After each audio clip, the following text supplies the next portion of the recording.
I'm going to just introduce people as they start. So I think the first two people are going to be Kate Gates and Jamie Hillner. So Kate has been with the PFF since 2016, and she is now the Chief Operating Officer, and she works closely with the Foundation's leadership team to carry out the mission, strategy, and business plan of the Foundation.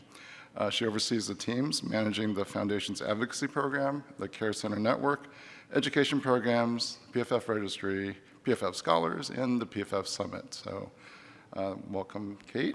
And Jamie is our Senior Director of Advocacy and Programs. She leads the PFF education and volunteer programs, including the PFF Ambassador Program, Support Group Leader Network, Disease Education Webinar Series, and Patient Education Materials. She's responsible for the development of the PFF's programs to meet the needs of the PFF community. She manages the PFF advocates, creates grassroots initiatives for the Foundation's policies and priorities of supporting PF research and supplemental oxygen reform, coordinates the PFF Hill Day. Jamie previously served as a manager and director of volunteer programs at the Foundation. So let's hear it from Kate and Jamie.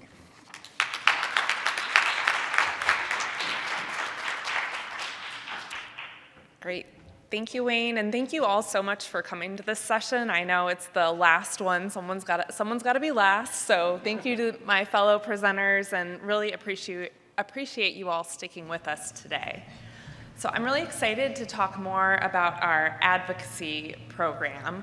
You all got a little preview this morning. Dr. Collard and Susan Jacobs did a fantastic job setting up this conversation.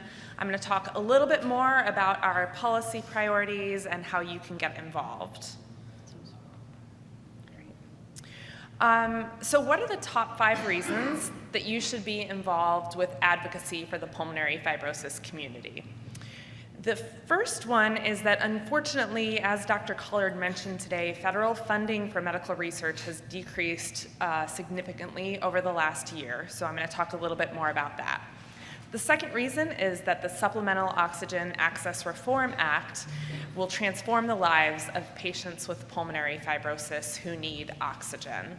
We have been going through the oxygen issue for 15 plus years at this point, and this is the closest that we've gotten to making significant improvements. I really can't understate how exciting it is to be here and how much we need people to be behind us right now. So I'll talk a little bit more about the SOAR Act. The next reason is that we will only be successful if we work together. I'm going to talk about how we need to work together, but then also how the PFF works with other organizations to be more effective in our advocacy. Fourth, every single voice matters. Every one of you and your friends and your family and anyone else that you can get to reach out to your members of Congress, it all matters because it all adds up to them hearing more and more about pulmonary fibrosis. So I'm going to talk a little bit more about that.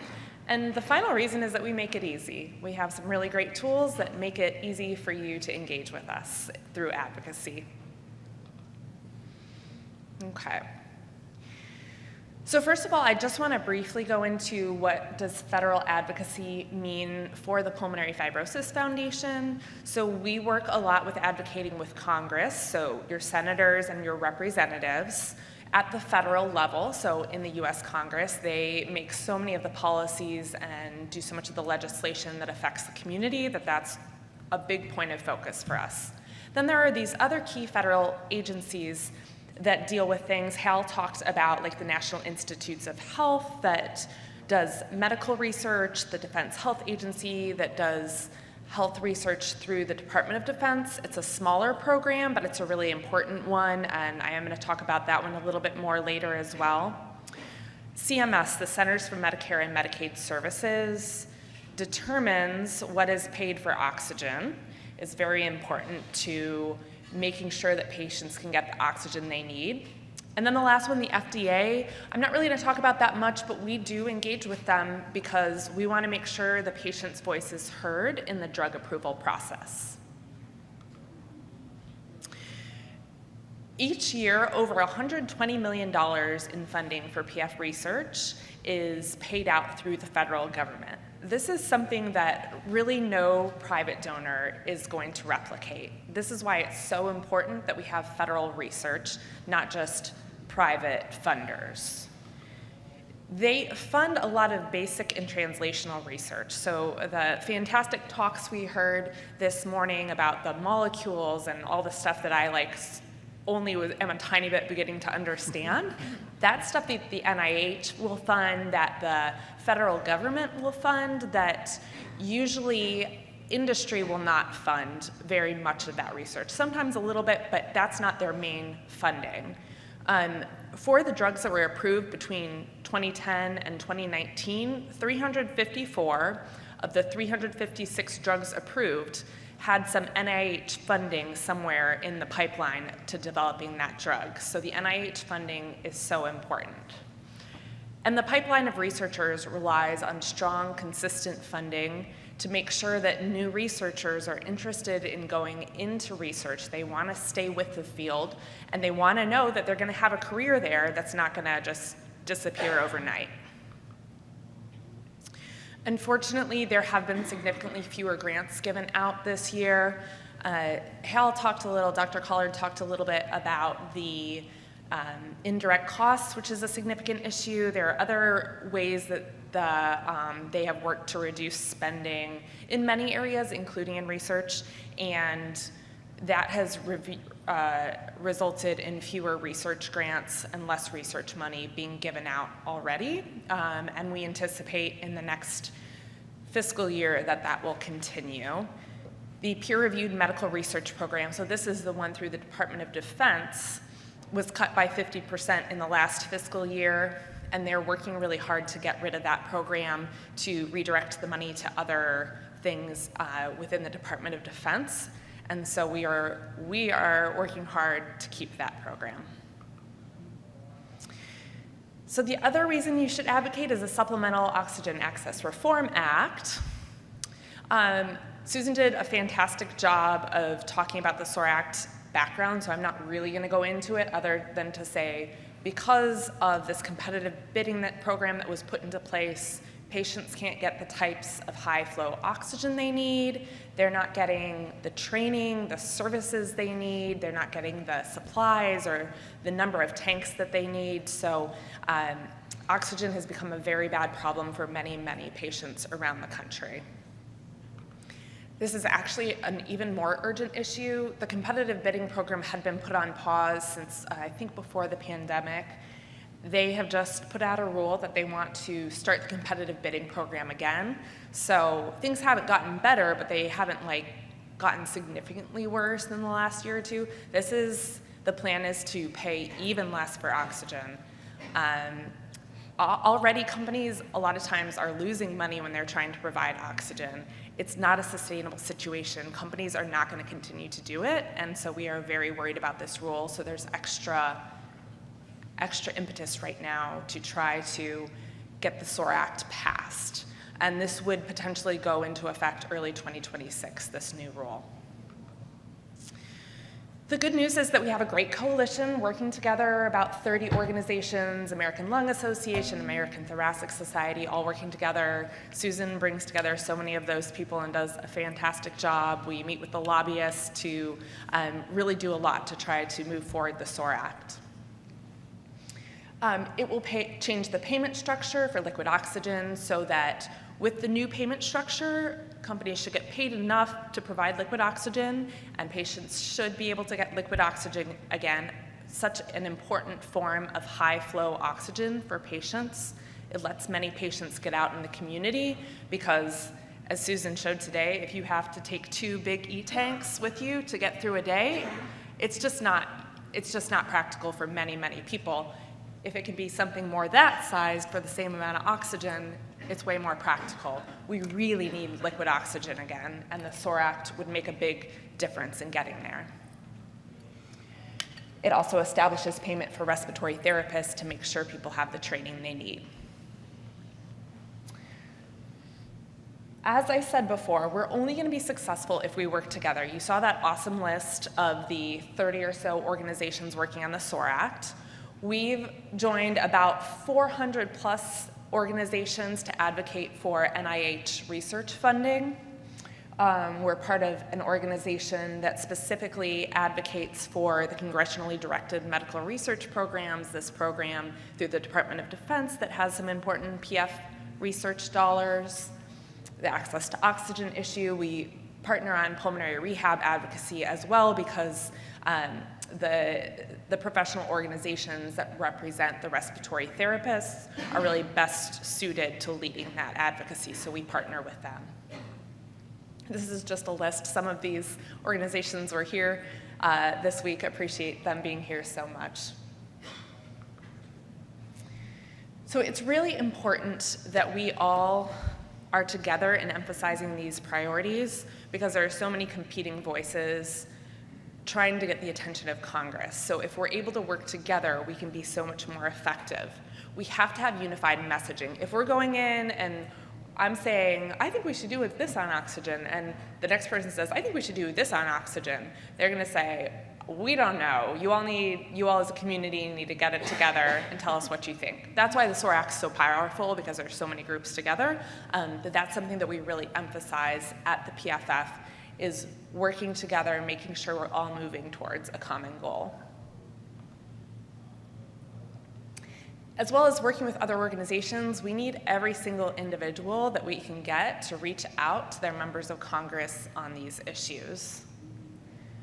Public officials are just more likely to pay attention if they hear more often. If they get 2 calls to their office, they'll pay a little bit of attention. If they get 20 calls to their office, they're gonna pay a lot more attention. So we just have to keep working to raise the awareness and get more people making the calls, doing the visits, sending the emails. It's really cool. Some of you who've been at Hill Days probably know, over the years, we've gone from going into offices and they say, what's pulmonary fibrosis? Is that cystic fibrosis? And no, it's not. And now we go in and they say, oh yeah, I remember meeting with you all last year. I go into meetings and they say, yeah, I met with one of your patients earlier. Those are the kinds of things that raise awareness of the need for pulmonary fibrosis research, for the SOAR Act. One of the cool things with the SOAR Act is we'll go in one week and the next week the COPD Foundation will go in on the same issue, and that really makes an impression in the office if you have multiple patient groups going in on the same issue. It does take time to gain traction, right? There is so much going on that we just have to keep consistently going back over and over and over. We need advocates to reach out repeatedly by email, by phone call, by meetings, by getting a letter in the newspaper. An email is great, and we should do emails, but also a phone call means a little bit more. A meeting can be even a little bit more helpful. So I'm going to talk through later in this presentation how you can do all of those things.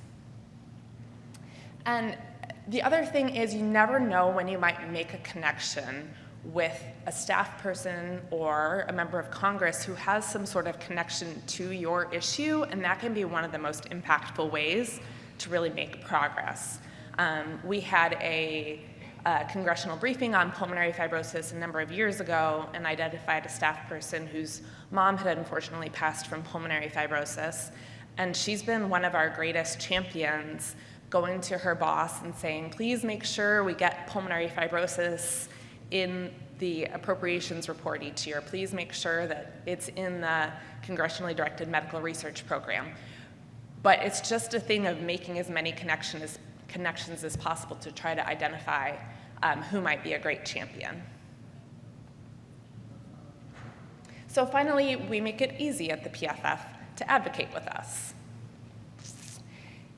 If you have 2 minutes, I suggest signing up for our advocacy alerts and also sending an email to your members of Congress. I'll let that QR code stay up there for just a second so you all have time to grab it. This is something, too, that's really great to send to your friends and to your family, ask them to do this. Not everyone is going to be ready to make a call or to sit in a meeting, but this is something that most people feel pretty comfortable sending an email, so this is a great place to start with them. This is the form. It's pretty easy. You just put in your name, and then you'll start getting alerts from us about when there's something advocacy related that we're going to ask people to take action on, or if we have an upcoming Hill Day or something like that. And then this is where you can put in your name, your phone number, and you're going to put in your address. You want to put in your home address, and it will really quickly populate an email. You can edit the email, but then you can quickly email all 3 of your members of Congress about this issue. Genuinely, it's a 2-minute process or less. We do also have on here, if you want to call, you can toggle from right in the envelope there over to the call and the telephone button, and it'll give you a script and the phone numbers for your members of Congress. If you have 15 minutes, I do suggest that you make a call. We have a toolkit. You can access the toolkit here for calling specifically about the SOAR Act, the Supplemental Oxygen Access Reform Act. You can look at that toolkit. It'll walk you through the script, a few of the different things that you want to know about the SOAR Act. You can also look up to see if your member of Congress is already co-sponsoring the SOAR Act, because then you can thank them for that, which is really important. Even if they're already co-sponsoring, we want it still to rise higher on their priority list, so it's still great to call them even if they're already co-sponsoring. So that's the next thing that you can do. And if you have a full day, we would love to have you join us for Hill Day. March 4th is going to be the day, so put that on your calendars. We will be sending out a save the date pretty soon. This is a very, very cool opportunity for you to get together with other members of the community, so other people in this room. It is through Zoom. We do them all virtually. Some are through Zoom, some are just on the phone, but they're all virtually. We found that this is really important to do it virtually because we have patients around the country who can't travel, and they can get on with their members of Congress or their staff people and say, I would love to be there in Washington, D.C., but my oxygen situation does not allow me to travel, so that's why I'm here with you virtually. So it's been really powerful to have those meetings, and they've been really well received. It's a full day, and we give a training the week before to train you on the very specific issues, and then you're always with someone else. We don't put you in a meeting by yourself, so that you feel like, if you get a little bit stuck on one thing or need to say, well, what was that? Let me look up that bill number while you take over for a minute or something like that, you will really feel supported. And I have to say, everyone who does it finds that the staff people are so welcoming and interested in hearing from you. They really want to represent you as their constituents, and they're going to care about your story, right? You have important stories, so I really encourage anyone who can participate in Hill Day to join us this coming year. So I think we're going to do questions at the end. Yeah.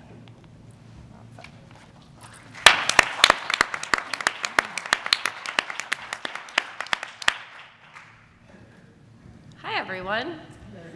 Hello. Oh, I love it. We're really energized at 3:30 in the afternoon, right in the last session. So I'm going to talk to you now about starting a support group that works, and then we're going to hear from Rebecca to tell you the actual experience of her starting her support group, and it's working and going wonderfully. So starting us off, I'm going to talk about our support group network and it's how the PFF connects our community with support groups across the country. Then we'll talk about some resources that the PFF has for a starting leader. We have guides, we connect you with other fellow support group leaders, and then how we can share your support group with the PF community and how the PFF can give you tools to help promote it. So starting us off with our support group leader network. The Pulmonary Fibrosis and Interstitial Lung Disease support groups offer a place where patients, caregivers, loved ones, anyone can really participate and share their personal experiences, learn from each other, talk about different coping strategies, get answers to a lot of questions, and really just welcome each other to the community and having someone to connect with and kind of help guide you along this journey as well. Support groups give opportunities for education and support, but they're really about connection, as well as we've seen it gives a lot of encouragement and inspiration to members. But as they're very helpful with practical and very educational information, They're not a substitute for medical care, so always talk to your physician if you're learning something in your support group and want to see if you want to bring it on into your care plan. Just talk with them and make sure you're incorporating that. So our support group leader network. It was established in 2012 as a forum for volunteer leaders to really get to connect and exchange ideas, but also discuss best practices of what it's like to run a support group and learn from one another. We currently have over 135 active support groups in our network, and our groups are not only meeting in person, but they're also meeting virtually online, and then we have some groups actually doing hybrid where they have group members come together in a meeting space, but then have people online, whether using Zoom or Microsoft Teams or any of those online platforms, so that it makes it accessible for people if they want to join in person or can just join online and kind of join wherever they are. Currently, we have 41 US states represented, and we're just looking to grow that number. This is just the number of groups that we currently know about that are in the PF and ILD space, but we're constantly trying to spread awareness about our network so that we can get to know more groups, so that we can help people get connected with them, recruit new members, give them accurate and educational information, give resources with guest speakers, and just help everyone have really effective meetings. So we're gonna have a few more QR codes going on in this presentation. Just like when you go to a restaurant, just get your phone out. But we have the QR code here, but you also can just go to our website, pulmonaryfibrosis.org/support groups, and this is how you can find the Find a Support Group page. And on this page, we have our search tool, as well as we have information on the support groups that we run here at the PFF, as well as we just have a full list of all of our groups. So if you don't want to use the search tool, you'd rather just look at it all in one document, we have that as well. So it just takes a few easy steps to find a support group for you. So on our website, if you go to the Patients and Caregivers tab, on the left column, we have the Find a Support Group page, and you'll see our search tool right there. There are two options, well, there's four options, but two that pertain to support groups. If you're looking for a group that has in-person meetings or maybe is location-based, you'll want to select support groups. And if you're looking for groups that just meet completely online, you'll want to select the virtual groups option. For the groups that we have that do hybrid meetings, which is when they have the in-person and online together, they'll be represented in both sections. So you can always click both, click one, do whatever you like, what you're looking for. Then you'll put your zip code in and hit search, and you'll get a top list of those groups that are nearest to you. Or if you click the virtual group option, all the virtual groups will come. And you'll see there's an option under each group name that says see details. If you click on that, that gets you to their direct page where it lists their meeting information.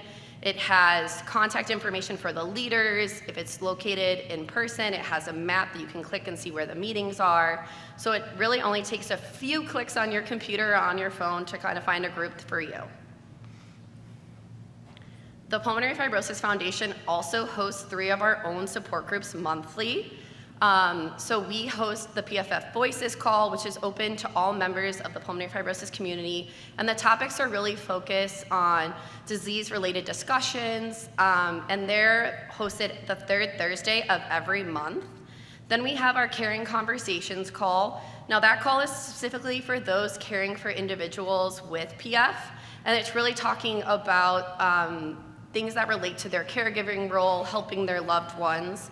And that is on the 1st Tuesday of every month.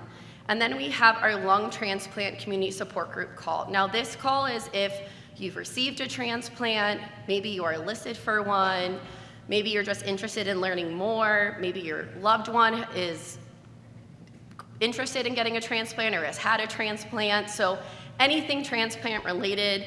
And this support group is run by 2 of our volunteers who are lung transplant recipients. And all of the discussion are kind of transplant-related challenges and celebrations. And that is on the 4th Tuesday of every month. And they're hosted at 1 p.m. Central Time on the date of the month listed. And we have the same Zoom link, which you can access if you go to our bit.ly, if you just put this in your web browser on your phone. It'll immediately take you to the Zoom call so you can join it at 1 p.m. on the designated day. But you also can call in. Having the virtual option, whether if you're calling in or joining online, is just really nice if you're looking to have another support group in addition to the group that you already joined, maybe in your locally, or that you have been connected through. Maybe you met someone today who's a support group leader and you want to join their group, or if you're just looking for something like in between different meetings and things like that. So those are all of kind of our first things of how we find a support group, the resources we have at the foundation. Now I'm going to go through, for a starting leader, what kind of guides and communications and things that the foundation provides for them. So under our Get Involved tab on the PFF website, we have a Lead a Support Group page. So it looks a little bit different than a Find a Support Group page. This one is really for those who are looking to start a group, or maybe are currently running a group and looking for extra resources. So we have our Support Group Leader Guide, our education materials, we have resources on how you can meet other leaders, and then we also provide grant funding, so there's information on that page as well. Okay. So our Support Group Leader Guide provides an overview of really all the basics to start a meeting. It gives you kind of the do's and don'ts, things to consider, different guidelines, potential meeting topics, really just kind of the first steps of what to do if you really want to start a group. It was written by many of our support group leaders, but it's really beneficial for someone who's a first-time leader, but also if you're just a leader who's been doing the group meetings for, say, a few months, a few years, and a new topic comes up and you're wondering, is there information on this? Or I've never had to go through this challenge before. What does the PFF think I should do? It's written by support group leaders who have gone through a lot of different situations with their support groups, so it's just helping provide guidance there. So we have that available on our website and through our help center. We also have education materials free of charge that support group leaders can contact us, and we'll send them printed copies that they can distribute to their members, help them increase their disease knowledge, and also just kind of give more information and support for the topics that they're having on their group.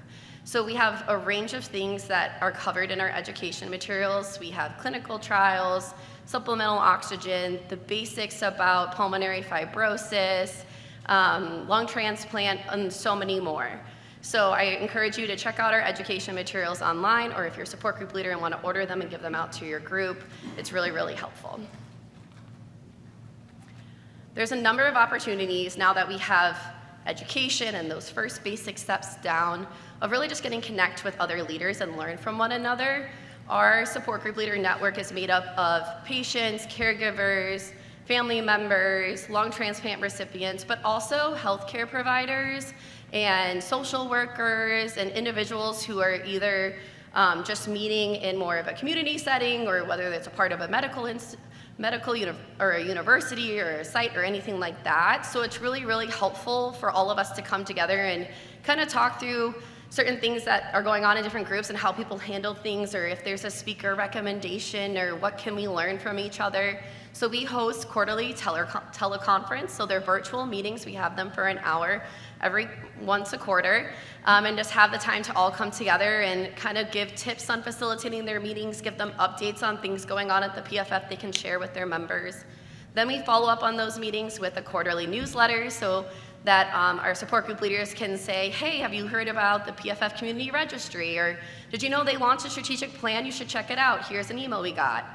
We also have a discussion board for the support group leader network, and that is where there's different topics and speaker recommendations. So if you're looking for someone, or you have your few meetings coming up for the rest of the year and you feel like you went through every topic and had a lot of open forum, and you're just needing a little extra assistance of where should our conversation go this month? We have ideas there that our support group leaders have access to and can share. And then we have our Mobilize page, which is an online platform that our support group leaders have access to ask questions, show celebrations of their meetings, ask for speaker recommendations. And I do have to say that at the PFF, we do put a lot on there. And hey, have you heard about this? Do you want to take some information from here? So kind of just keep the conversation going. And all of those times where we can send you a million emails, we just put it on Mobilize and you can log in, kind of like your Facebook, see what's going on, see what people are doing, and get your updates there. The Leanne Storch Support Group Fund was established in 2012, and it honors the commitment of Leanne Storch, who is the former executive director of the Pulmonary Fibrosis Foundation. Leanne was diagnosed with pulmonary fibrosis in 2003 and received a lung transplant in 2014. She ran a local support group for 10 years before she passed away in 2019, and the foundation is proud to honor her legacy with this grant program that we have established. So the Leanne Storch Support Group Fund provides leaders with grants to help meet the objectives of their groups, host meaningful educational events, celebrations together, to help them continue to facilitate their meetings and make them impactful and have their group members really feel engaged. It also is a resource for people to establish a new group. And so we have two types of grants. We have our new support group grant. So if you're looking to start a pulmonary fibrosis or interstitial lung disease group, we have a grant there to help you do that. And then we also have the development grant. And so this is for if you have an existing support group and want to just expand and extend its impact, just a way to give support there. And so we have guidelines and an FAQ on that whole process. But here's some photos of some of our support groups. We have the Phoenix ILD support group, the Tulane Pulmonary Fibrosis Support Group, and the Greater Hartford Pulmonary Fibrosis Support Group. And this is all at the different picnics and educational events they all had, and they used their Leanne Storch grant funds to bring them all together and have this celebration. So how can we help share your support group with the community? You have it established, you have people connected, but wanting to promote your group and be able to get more people to know about you and spread awareness about it. So we have, as I mentioned, the Find a Support Group search tool. If you want to create your own page, we have a short survey that you fill out with your information. We then will follow up with you once or twice a year just to make sure everything's accurate, everything we have posted online is right. And this establishes your own page on our website. And so if someone looks up through the search tool, they can find your group, but they also can find your group through our help center. We have people contact us all the time looking for different support groups, whether in their area or looking to get connected with someone through a virtual option or on a specific topic. So if you create your page with us, we'll include you in the help center. You'll have your own link that you can distribute out to people, as well as we have a full list on our website of all the support groups we offer. So we'll include your group in there. Then we have our attend an event calendar. So under the Get Involved tab on our website, we have the attend an event calendar, and we can add your support group meetings onto there.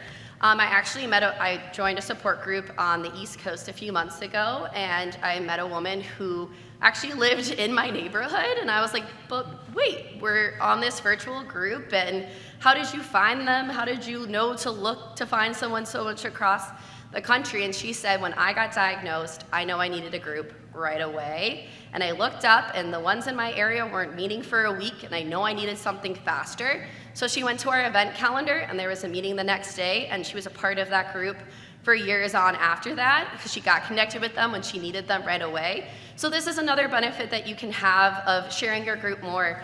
Maybe you're located in the Chicago area and you want to find people, and you're hosting it virtually or in a hybrid way and having it open to anyone to find you. This is another way for someone to get connected to your group, whether it's in the search tool or on our events calendar, because sometimes people just need a meeting whenever they need it, and this is a way that they can find it a little bit more timely. We can help promote your group with flyers and social media posts. My team has created all these different versions where you can feature a guest speaker, where you can talk about just have your meeting put out there. And we're able to kind of customize them and do it for you and help kind of create these things for you, as well as we do send out some e-blasts on behalf of some groups. So just helping people find their meetings, get connected to them. We're just here to help support and kind of spread more awareness of the groups and the offerings we have. So if you have any ideas and you want our help to get the word out, here's some options, but there's always more that we can do. So with that, I'm going to now hand it over to Rebecca.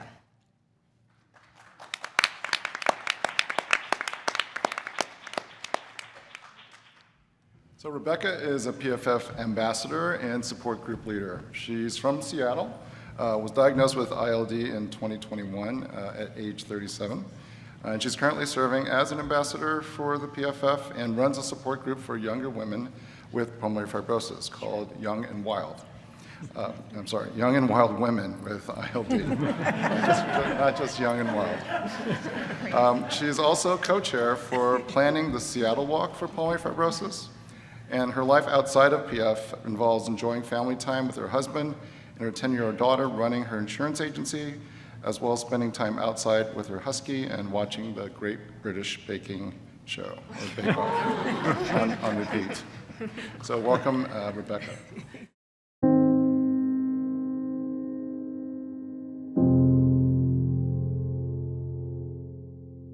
I remember the doctor looking at me and telling me I had pulmonary fibrosis.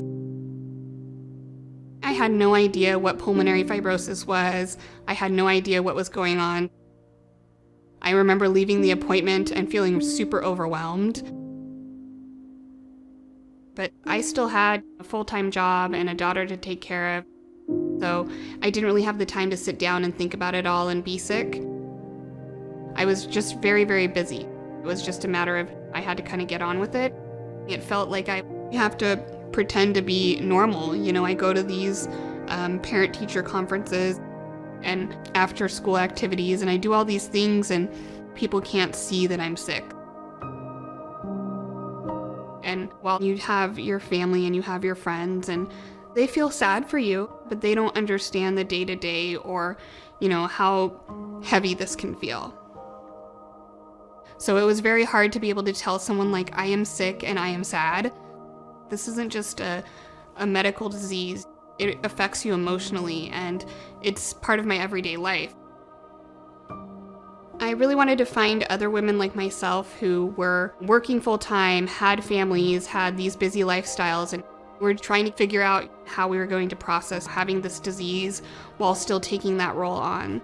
So I asked my doctor, are there any support groups for people my age? She's like, well, why don't you look into the Pulmonary Fibrosis Foundation? You can go online and you can search for support groups in your area, or you could probably start your own. I had no idea you could just start your own support group. But after that first meeting, I was just really surprised at how well it went. And I remember finally kind of feeling like a breath of fresh air, like, okay, like this is going to be a good thing, and I'm going to be able to meet people like myself. And I did end up finding some people that ended up being, you know, close friends of mine. I really like the blend of education and camaraderie. So like we'll often have a group like this where there's a presenter, but also we have groups where it's just the group chatting with one another. It's just nice to be able to talk with someone else and learn from their experiences. And I think one of the hardest things is trying to tell your family and friends what everything is like when they don't get it. You feel isolated, you feel by yourself. But I can come on in this group and say, you know, 2-3 things to, you know, in the group, and everybody in here is like, yep, I got it, because we know exactly what that feels like. Even though it's virtual, there is definitely a sense of ease and comfort in the group. It's okay to be mad and it's okay to be sad, because honestly, you know, sometimes we just want to cry to each other. So it's nice to know you can do that in this space. We're all on different points in our journey. There's women that, you know, they're on oxygen full time, and there's women that are waiting for their lung transplants. And then there is this one gal is riding her bike with her oxygen on. You know, she's got her little machine and she's making it work. So it's been inspiring to kind of see that everyone's kind of making it work as best they can and doing what they can in their own right. This support group helped me take a complete turn on how I felt I was going to have to manage this. All of a sudden, it didn't feel like I was going to have to manage it by myself. I didn't have to be alone, and I think that's what really helped me turn the tides to this whole thing. I still definitely have my ugly cry moments and those nights where, you know, you think about the whole big picture and what this all means, but it's been really great to be able to find other women and people that are in my same situation that, you know, relating to each other and lifting each other up and making each other feel positive. I mean, you can take all the medication you want, but if you don't feel okay mentally and you're not in a good headspace, it can really continue to affect you in a negative way.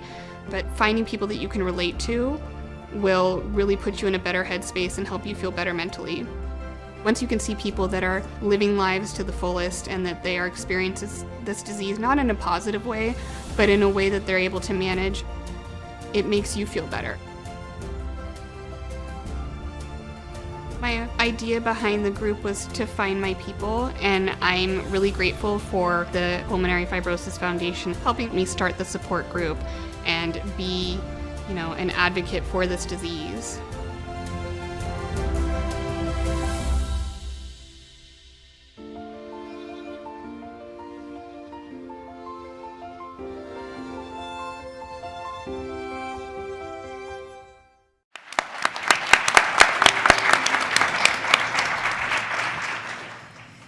Thank you, everyone. Kind of phoned it in a little bit on this, so half of it is the video, but I just wanted to first of all, thank the Pulmonary Fibrosis Foundation for this support group opportunity. Honestly, it's changed my life, and I know it's changed some of the girls' lives in the group, and for the better, and I'm so grateful. So part of the starting of the support group was wanting to find my people. And like I said in the video, it was hard to find women that were in a similar stage of life that I was, running a business full-time, having to get my daughter to swim lessons after school, and all of that stuff that comes with just regular life on top of piling this disease on top of it. So, I wanted to find these people that were kind of dealing with ILD while handling their normal daily lives. So I started the support group, Young and Wild Women with ILD.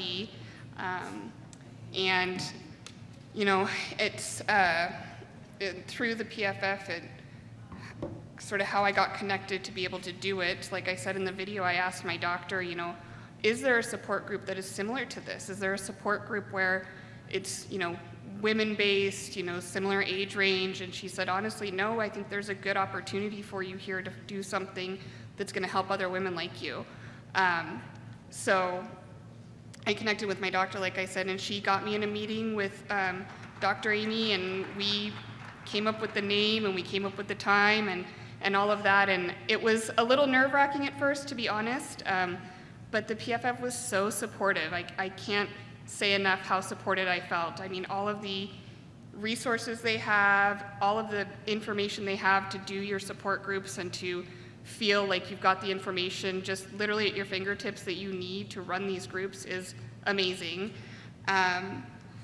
They helped me find, post the group so other people could find it. I've got a link that I can send out. It's got my information. They give me the materials, the newsletters. There's the support group leader meetings, which is really important too, just to be able to find other people that are trying to do what you're doing and share each other's ideas. And Jamie talked about the grant funding. I was able to use that to help support the walk in Seattle and be a donor as the group. So that was really a blessing. So, let's see. So sort of who keeps me going? I honestly have made some really lifelong friendships, I think, through this group. I've been able to meet some gals that are out of Seattle, and we've met up and we've gotten brunch together, and I've gone to, my friend's son's first birthday, and they've come to my daughter's birthday party now. So it's been really nice to be able to create that kind of family dynamic. And then just coming here to this meeting, I've met some of the gals face to face, which has been so nice. I mean, Dion, I feel like I know her, but now I can actually touch her. So, but it's been, like I said, it's been great, and I really want to, if you need to find that sort of space where you feel safe and heard and you feel like there's people that are relating to you, you can do that. And you can do that, and it's not, you don't have to do it alone. The PFF has those resources to help you. They have that support, and like I said, it's been such a blessing, and almost, so much information that sometimes I'm like, I need to step back and kind of see what really I can use for this group. But any little thing, like Jamie said, we do a lot of our group is sort of open forum, but just to kind of get the meeting started, even having those little tidbits makes such the difference. So again, I think this is such a great way to get involved with the community, it's a great way to get involved with the PFF. And again, just thank you guys for doing this, because it means a lot to me and to the girls in the group. So, Great. yeah.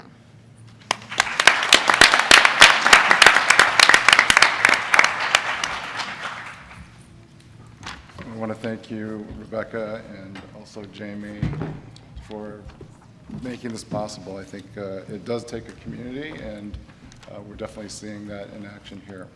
So the next topic is going to be about participating in the PFF Walk, which is another major volunteer effort that we have, and other events. And so we have Seth Klein and Dion Tunis. So, sorry, I have to get my notes. So Dion was diagnosed with ILD in 2018, and she became a PFF ambassador in 2023. She's from New Jersey, southern New Jersey, and she feels that the disease isn't stopping her from doing the things that she wants to do, which is great. She's worked with the PFF. That gives her a sense of community and connects her to people who understand what she's going through. And she started a bowling fundraiser, which is another idea, called Strike Out ILD. And for 2 years, she's been doing this, and will continue to do this every August. So thank you, Dion. And Seth Klein is responsible for overseeing fundraising and marketing at the PFF. He provides leadership and guiding staff members in major and planned giving events and the annual fund. He manages the planning, development, and execution of the PFF's marketing, communication, and advertising initiatives. Seth previously was at Children's Memorial Hospital for 15 years, later at the Ann and Robert Lurie Children's Hospital, Chicago, in leadership roles in HR, as well as at the Lurie Children's Foundation, where he was VP of Operations. Seth graduated from Ohio University with a BS in Healthcare Administration and a minor in business. And his kindergarten teacher, Mrs. Smith, said that he was a really good student. So welcome, Seth and Dion.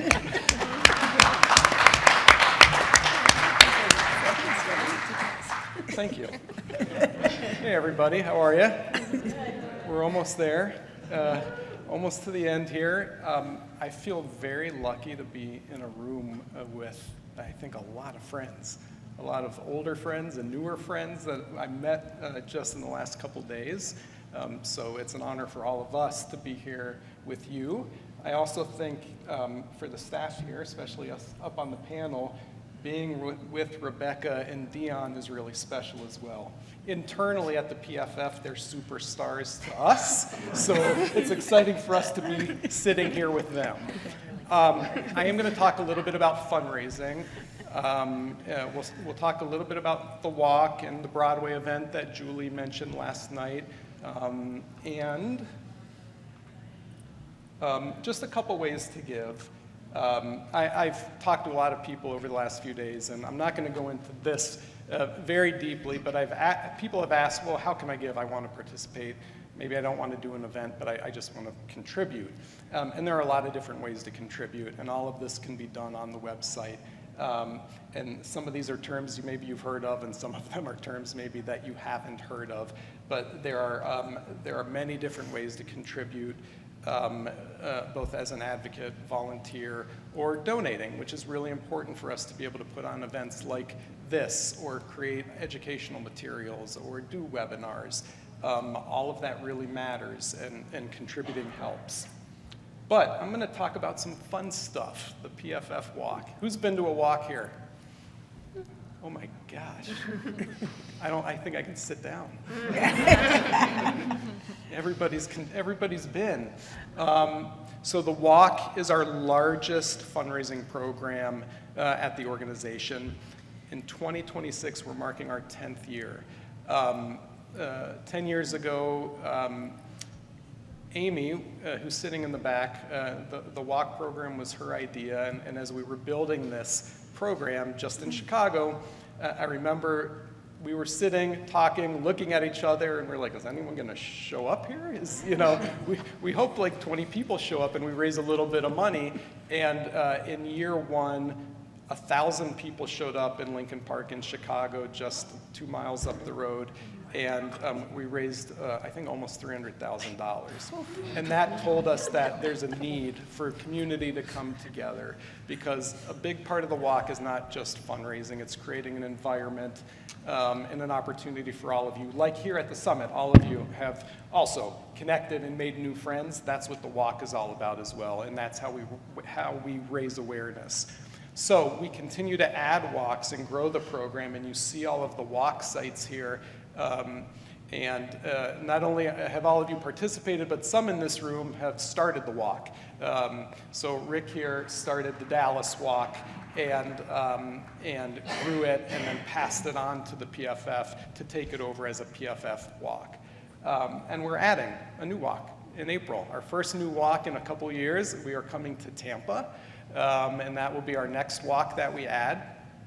If you've read the strategic plan yet, that was unveiled last night, you'll see that we are planning to add a new walk every other year for the next few years. That's the goal.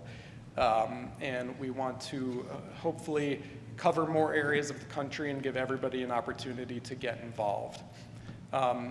Pre-COVID, we always had a virtual walk. So there are other ways to get involved. If you're not in one of our cities, you can still participate virtually. To be clear, though, these walks are created, run, managed internally by the staff at the PFF. Community walks, on the other hand, are managed by all of you. You, as a volunteer, create and run and manage these walks, and then we provide guidance and assistance. And many of our walks started as community walks and then grew into PFF walks. So we had a really successful year this year. The walk program, the community walk program, is really growing. And we had very large walks that raised a lot of money, and maybe one of these walks or a few of these walks ultimately will convert into a PFF walk. But we provide guidance. We have team leader guides that really help walk you through the process of creating, managing, and running a walk. Has anybody here been to one of the community walks? Yeah. Has anyone run a community walk? Thank you. Broadway Belts is another way to get involved. This was mentioned. All of you hopefully had a chance to chat with Julie last night. I won't go through the details again because she did, but we have the opportunity for all of you to also participate virtually if you want to watch the show, and it's a free virtual ticket. And we hope you do if you're not able to attend in person, and then share that with your community and your friends, and that's how, again, we build awareness and get the word out. And you can also donate virtually as well if you so choose to. And then Team PFF, and this is getting to Dion's portion of the presentation. Team PFF is a volunteer-driven events program where it is a do-it-yourself. You can create your own walk. You can do a bake sale. You can have a letter writing campaign, maybe to honor the anniversary of a lung transplant. We have people do that. Or you can run a bowling event, which Dion created and continues to do. So she's going to come up here and talk to you a little bit about how and why she manages this event. Dion, come on up.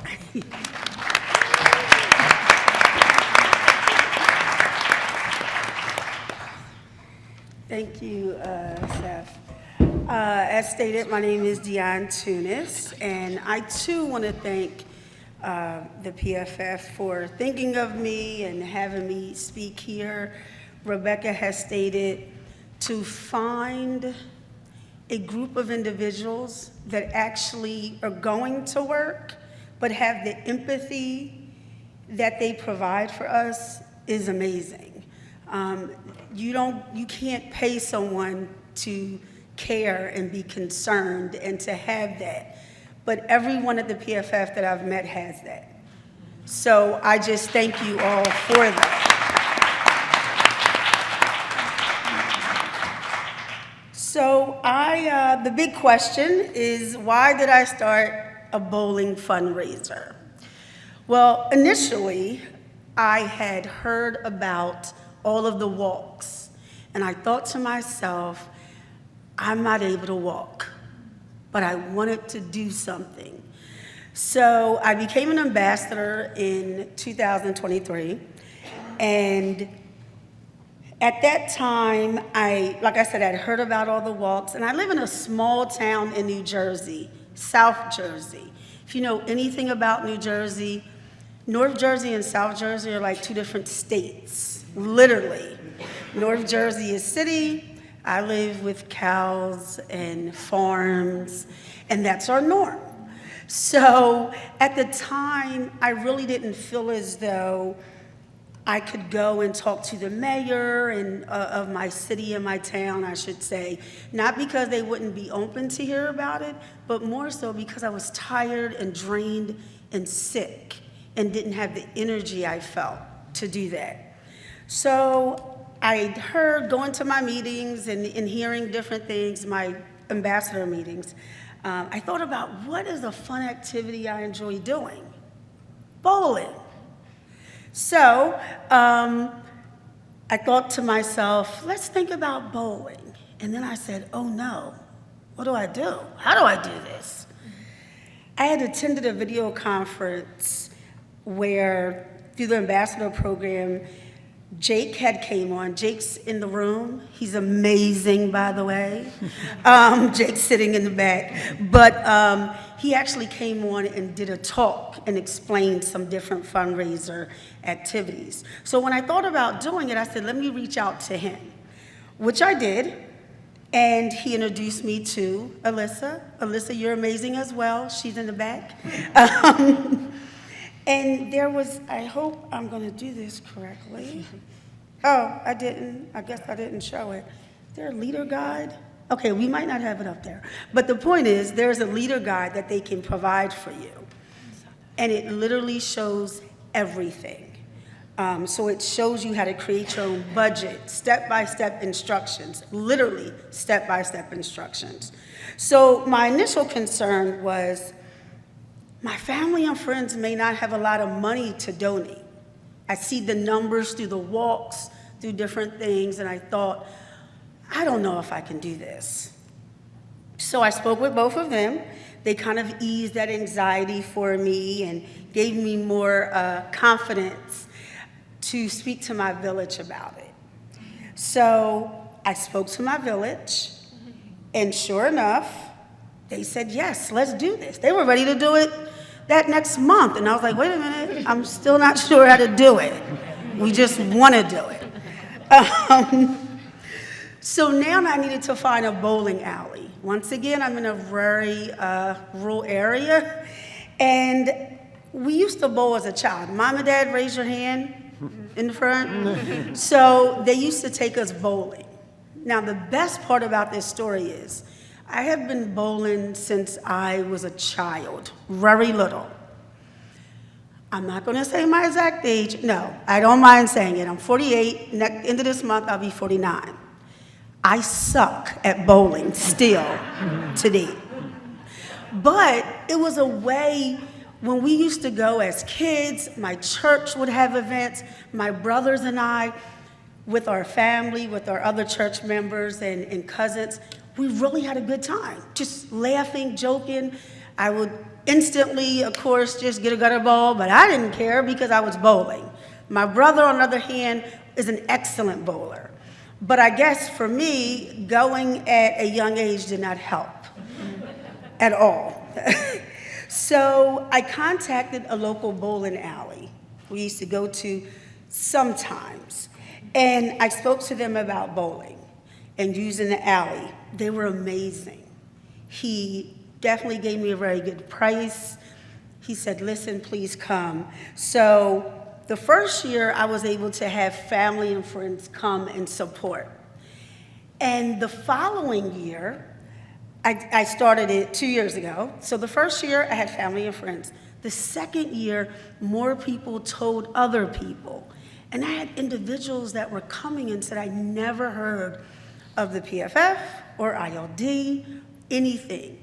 And I realized what's really important was not only the funds that I was raising, but also getting the information out, making a difference to people who would never have heard of this disease, have heard of the foundation, if it not were for this bowling event. So I soon said, you know what, I'm gonna make this every year. I am still saying, hopefully I'm going to make this every year. We now do it in August. So what I say, if you're interested, please don't hesitate to come to my small part of the world in the Garden State in August, and you can help me out. If you're not able to make it, I have some of my wonderful ambassador friends that donate from across the other side of the country. But I call it Strikeout ILD, and please feel free to come celebrate, have a conversation, and talk about striking out ILD. Thank you.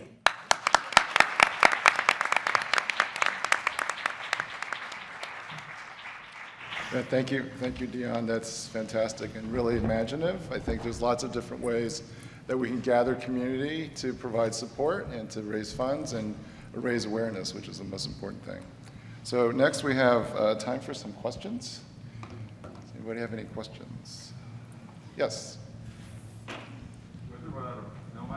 The microphone. He's coming. He's getting there. How'd that happen so fast? I'm a group leader in Tucson. I'm also a IPF patient. Sorry, couldn't think of all these terms. But getting back to Jamie's talk, I'm not up on the SOAR Act. I've seen all the messaging, and now I am going to become more involved with it. But you mentioned that competitive bidding was enabled, and so I'm curious as to why competitive bidding is bad, and why there's not a standard, if you could explain it, why there's not a standard for, like, when someone is delivered oxygen, that they're not given it sounds like they're not given the training from what I heard this morning and from what you said. So that's my question. Yeah. So the competitive bidding program, is this on? No? Hello? Do I have to push the button? Yeah, there you go. Absolutely. You're good. Now can you hear me? Yeah. Okay. So the competitive bidding program was implemented by Medicare as a cost savings program. In theory, I think it was a good idea. There were definitely some cost savings to be made through DME, through durable medical equipment. However, the way it was implemented, it's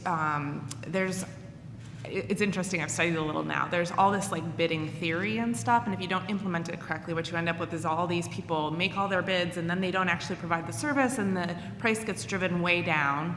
And so that's what happened with the program. So the prices, the payments that Medicare makes to the durable medical equipment suppliers have gotten driven down so low because of the way the program was implemented. So that's the main problem with it. So we just need we just need a price that will enable them to provide an adequate service.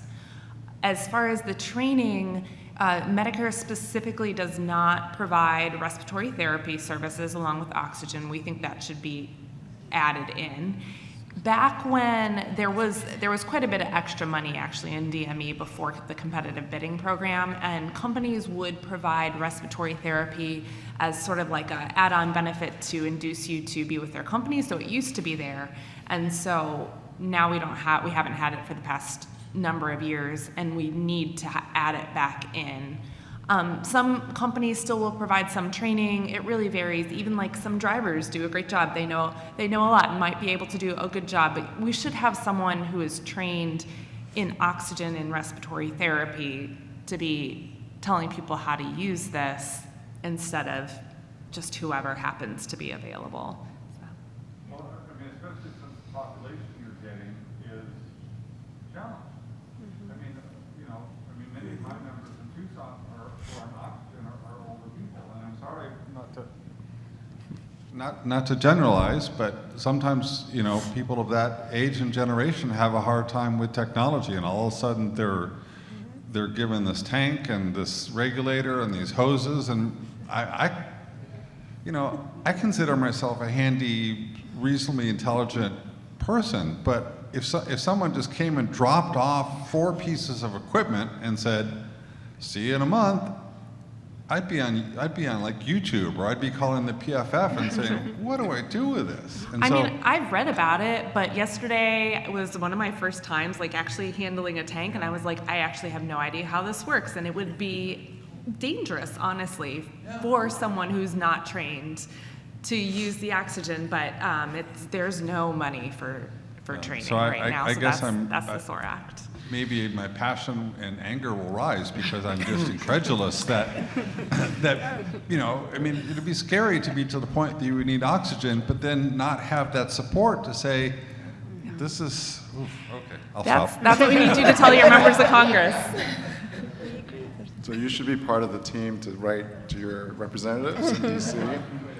I think that's another really important point is that, for dialysis patients, for example, they don't limit the dialysis that you get, right? And they don't just drop you off and you figure out how to do the dialysis. It's the same thing. Oxygen is exactly the same thing. And as Susan had mentioned in her talk, it's important to find out to make sure that the prescription and the flow rate actually meets your needs, right? And if you don't know how to operate the machine, you don't know what buttons to push, what number to turn to, that's not going to help you. So it just makes sense from a clinical standpoint, and obviously we need to make sure there's no fraud, waste, and abuse in the system, but at the same time we need to make sure that everyone gets what they should be getting. It makes sense from a clinical program, so it's set up by politicians. Well, we can't make any comments about that. I actually have an anecdote Sure. relating to this. Sure. My husband needed oxygen 24/7, and we had a concentrator and a little portable. And in our neighborhood, we would frequently lose power, and so I was concerned about having something. The building we lived in didn't have an emergency generator. And so I had called up and asked for backup. And first they told me that I didn't qualify. I called back and they said, yes, okay, we'll send you a tank and all of that. So we waited several hours. On the day they were to deliver it, they brought the tank. No regulator. No regulator. So I had to negotiate with the driver. It took me 2 hours to get the regulator. And then they left it. And I didn't know what to do with it. And you shouldn't be put in that situation, and that's what we're fighting for. It was so awful. Right. Yeah, thank you for relaying that message. And you're not the only person, obviously. This happens across the country, right? So. Real quickly on the fraud, waste, and abuse, the SOAR Act actually includes provisions as well to reduce even further the likelihood that there will be fraud or abuse, because it's unfortunately still happens. So Correct. we even have provisions for that. Yes, I could add my own story about just getting oxygen with no instruction, but I'd like to think out loud. I'm not sure what my question is, but having scleroderma sort of pulls me in a bunch of different directions with nonprofits and how many I can be involved in. They all seem connected to my problems. And I guess I'm wondering about the opportunities for connecting with something like the Scleroderma Foundation with regard to support groups and training and resources. I am amazed. I run a support group for scleroderma, and I'm amazed how many people have lung problems but really are not aware. And so I'm just wondering what the opportunities are for connecting. I think you just volunteered to be the lead to help us. No, I think, so this is why. Never speak up. Well, exactly. So this is why we call it PFF is me, right? Because we don't know everything, obviously, and you, the patients, know, right? And so that's why we listen to things like that, And of course, that totally makes sense, right? Because people that have scleroderma may have ILD as well. And it would make sense that we work with you and the scleroderma team to figure out how we can support that. And so, yeah, that's perfectly a reasonable thing. And I'm sure Jamie will be reaching out to you to help us figure that out. And maybe you can lead that. I mean, I realize that you just said that you have too many nonprofits to work with, but that's something that could help your community. I'm happy to, just brainstorm. I'll see if this one works. Oh, hi. That's a great question or statement, Donna.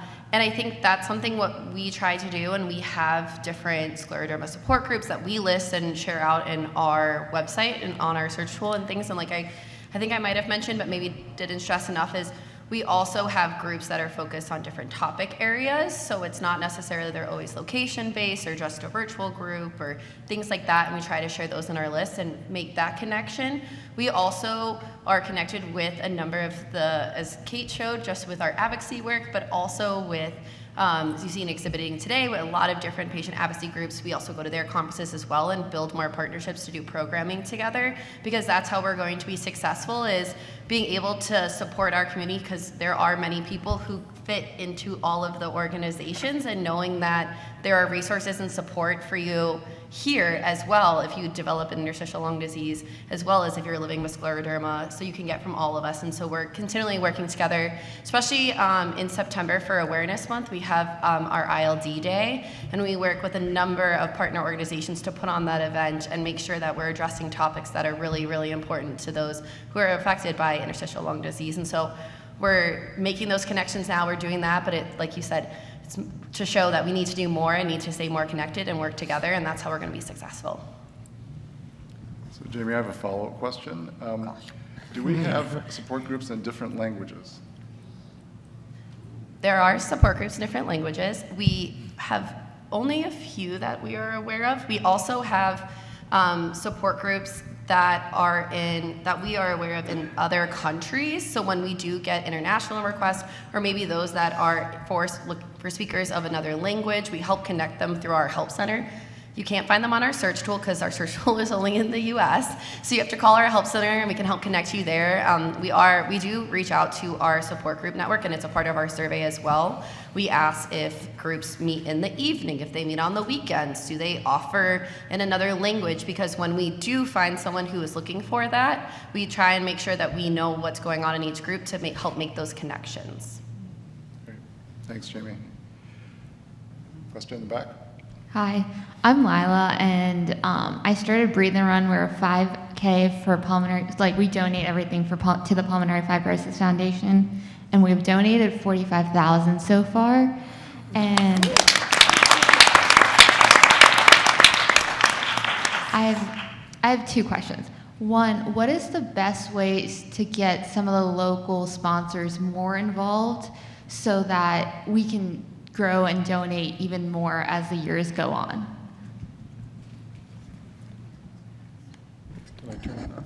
Okay, so it's a challenge for us as well, and sponsors, local sponsors within your market, it really helps to speak with your community and work your connections that way.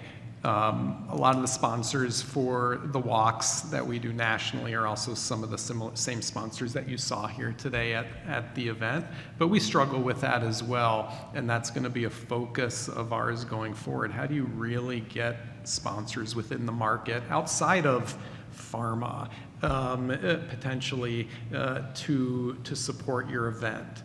Now, I don't remember, Dion, if you had any local sponsors, and if you can speak to that you solicited or spoke to for bowling. I did, way to put me on the spot there. So, no, I actually went in the town where we have the bowling event is not my town, and I'm not really overly familiar with the businesses there. But this year was the first year that my mom and I went out, and I put my flyers in different businesses and spoke to everyone there.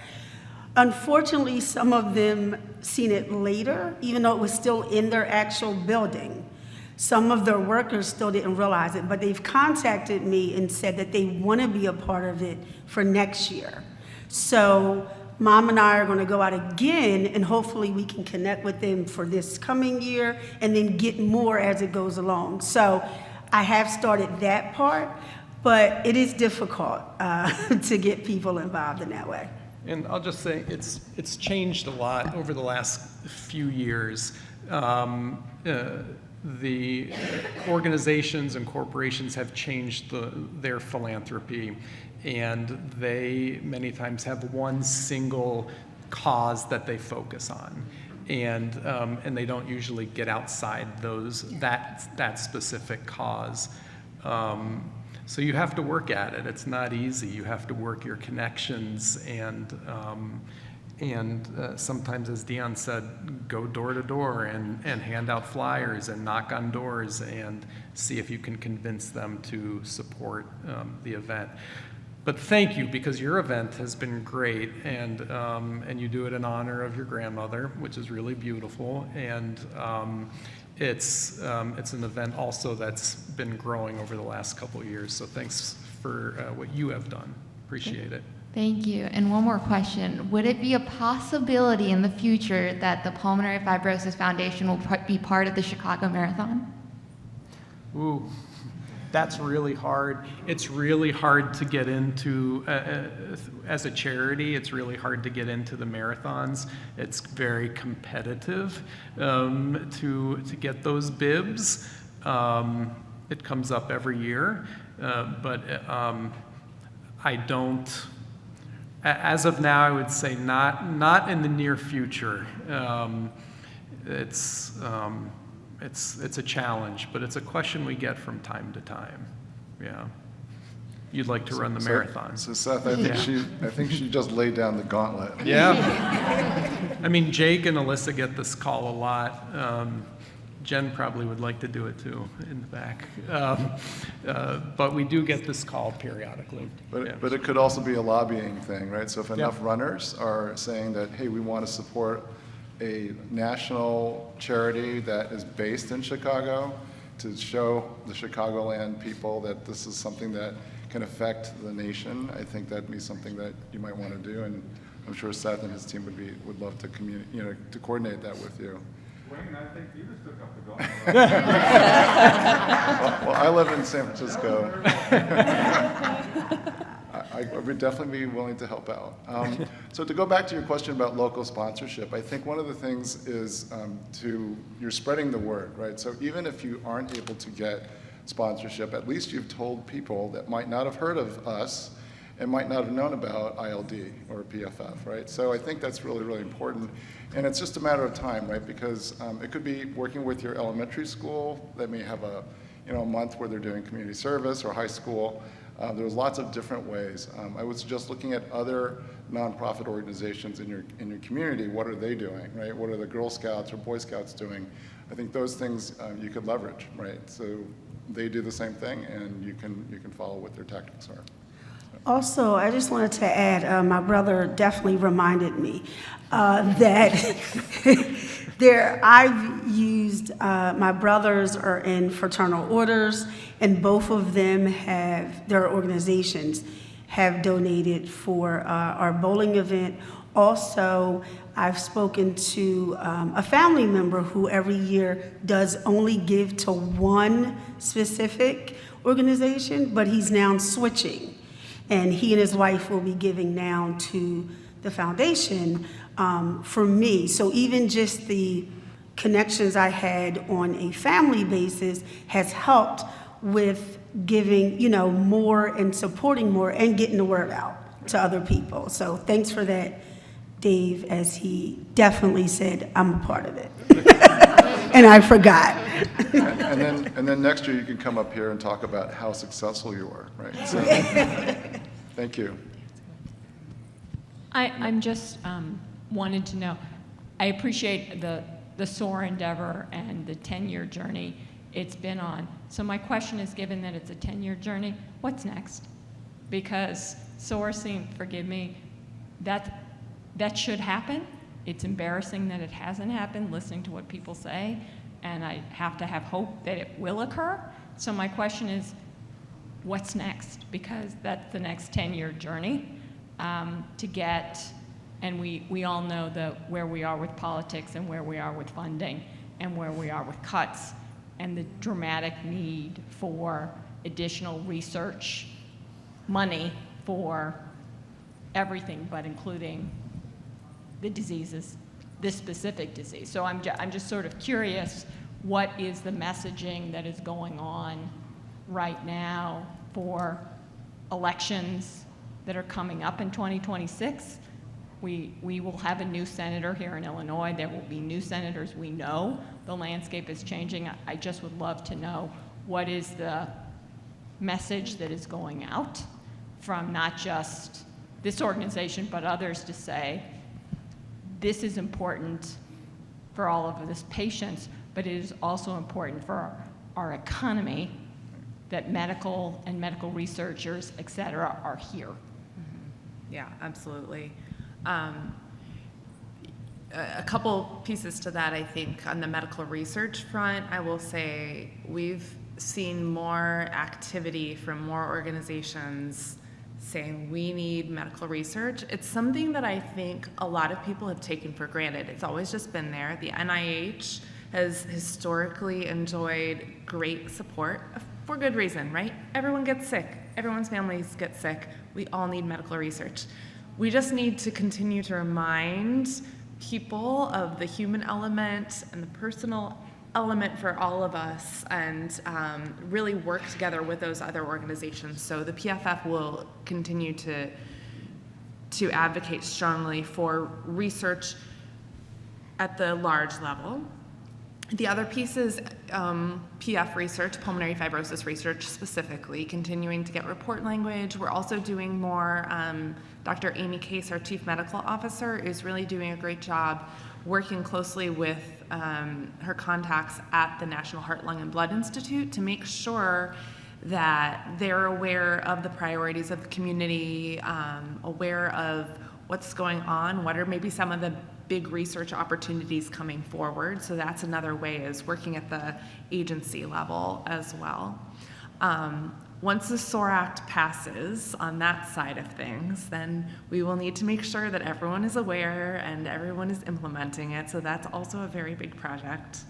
And then once everything, I would love to really pour more community resources into pulmonary rehab advocacy as well. It's something that, I think we have to really stay hyper-focused on the research and the oxygen right now because of the current situation. But if we oxygen is great and everything's great, and even before that, I would love to pour more into pulmonary rehab advocacy, because pulmonary rehab is not available in many, many places and for many, many people. So I've got Scott back there who wants to give his input as well. I just want to expand upon the NHLBI comment you made about Dr. Case. So she and I have quarterly meetings with the staff at NHLBI, the leadership, which has changed very recently. Unfortunately, until recent, they were prohibited from meeting with us, but now they can again. Two of them were supposed to be here at this meeting, but there's been an extra level of approval that was implemented, and the government shutdown occurred, and that hadn't gone through that second level of approval, okay? But we're optimistic. Not only do we talk to them about what we're doing, we shared our strategic plan with them and as it was being designed. They also told us about their priorities. And so what I can tell you, I'm confident I can say this out loud, and I won't get hunted down by the government. They are going to be focused on early stage detection and early stage treatment. So as we think about how they want to continue funding research activity, that is going to be a significant area of focus for them. And so I'll just leave it at that. But they are very committed to this disease space, the staff at National Heart, Lung, and Blood Institute.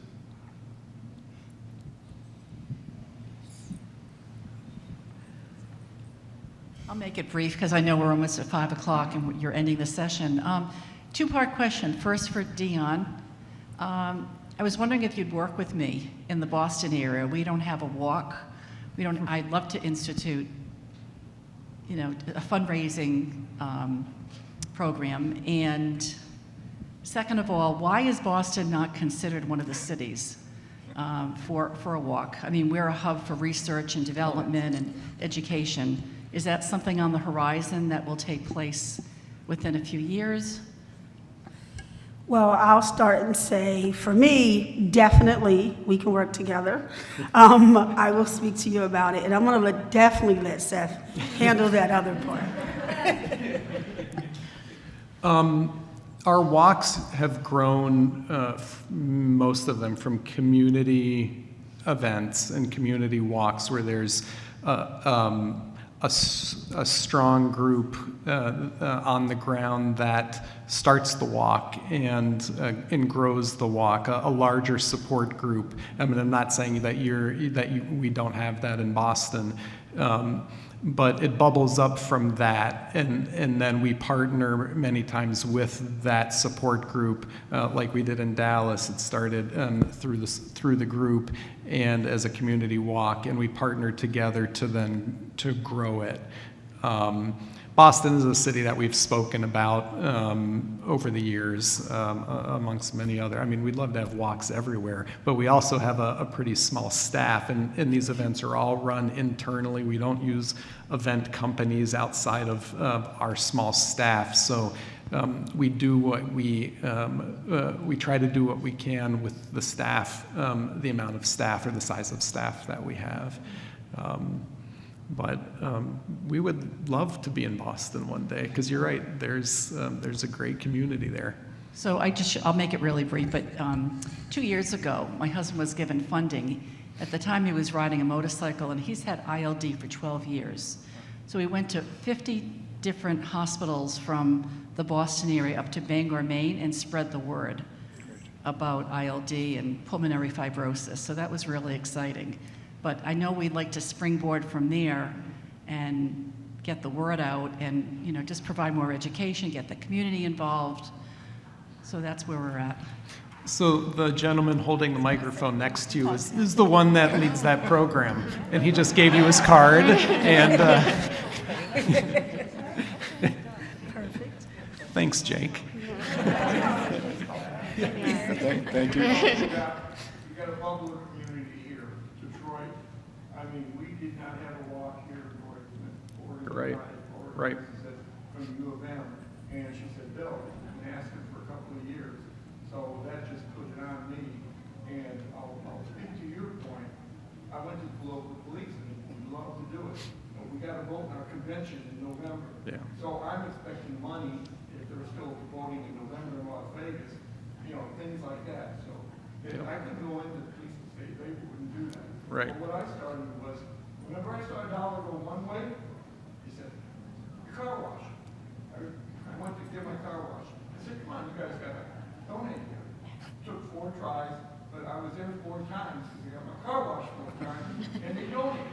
Yep. And mine, he knows, it came in $1,500, and when 15 grand or something, and that was the start. Yeah. I started putting on the website with his ability there. I said, Jake, you got to get that on my website with my QR code. And it started to grow. Yep. And now it can be an annual thing, and you just go back. So when one day, where are you going? You go to the store. Say, hey, listen, you want to donate? Yep. And it worked. I went into the local DFW. My dad was a World War II vet. I bought around on Veterans Day. They all donated. It's amazing. It wasn't that hard to be face to face. Yep. You can put all the flyers in the world, and it won't work. Nobody's looking for a place to donate their money. They're not looking on the wall. You've got to interact with people, and then you have to find all those people that say, God, I got an uncle that can't breathe. I've had a guy give me a ride home from downtown Northville, and he said, my dad's on the phone. He's living on one lawn. And I said, well, you know what he's got? He said, no. The guy's 28 years old. He puts his dad on the phone. I said, do you know what you got? He goes, I do. And he didn't, his own son didn't even know. So anyway, education and getting with people. Thank you. Maybe I'll start the group in Northville, Michigan. That's where I'm from. And just talk to more people. But I don't say it did this, but it grew pretty steady. Yeah. That we were Thank you. Anyway, that's my. Yeah, thanks for sharing. Yep. Yeah, thanks for attending this meeting. I think, thanks for attending the summit. Thanks for staying and attending this very important meeting. The PFF is me. It's you. It's everyone. And all the work that you're doing at your local communities with us and by yourselves, I think, is just a testament to the resilience of this community. And I'm really honored to be part of it. I think one other thing that we should think about is that the PFF does put out posts on social media. And if you're on social media and you see one of the posts, the best thing to do is just repost it, right? Because it will spread the word. And driving up from Boston to Bangor is another way of doing it. And meeting people in your local community and just talking about it. We need to get the word out because there are people out there that don't know about us. And 75% of patients with IPF are not in our network and don't know who we are. So our job in the next 5 years is to make sure everyone who has diagnosis of ILD knows who we are so we can help them and provide the education and the services and the support that we're known for. So thank you very much and safe travels.